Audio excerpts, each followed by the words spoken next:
အရင်ဆုံးကျွန်တော် setting နဲ့အရင်ဆုံးဝင်လိုက်မယ်ပြီးသွားရင်ကျွန်တော်ဒီ my device တစ်ချက်နှိပ်ပြီးတော့ကျွန်တော်ဒီမှာ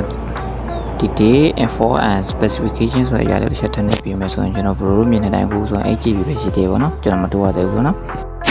အဲဒီတော့ကျွန်တော်ပတ်ပြန်ထွက်ပြီးတော့ကျွန်တော် setting ရဲ့ server လေးထဲမှာကျွန်တော် memory ဆိုပြီးတော့ကျွန်တော်တစ်ချက်ရိုက်ရှာမယ်ပေါ့နော်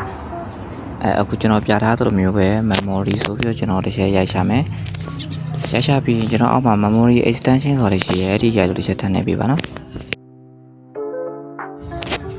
အခုလိုနှိပ်လိုက်မယ်ဆိုရင်ကျွန်တော်ဒီမှာ 468 ဆိုပြီးရှိရပြအဲ့ဒီထဲမှာဘယ်လိုကျန်နေတဲ့ကြာတစ်ခုနှိပ်ပြီးတော့ကျွန်တော်ဒီ reboot ဆိုတဲ့ရိုက်လို့နှိပ်ပြီးလိုက်မယ်ဆိုတော့ရပါပြီနော်အခုလိုကြည့်ချူပြီးတော့အကုန်လုံးကြည့်စုတင်ပါတယ်ဗျ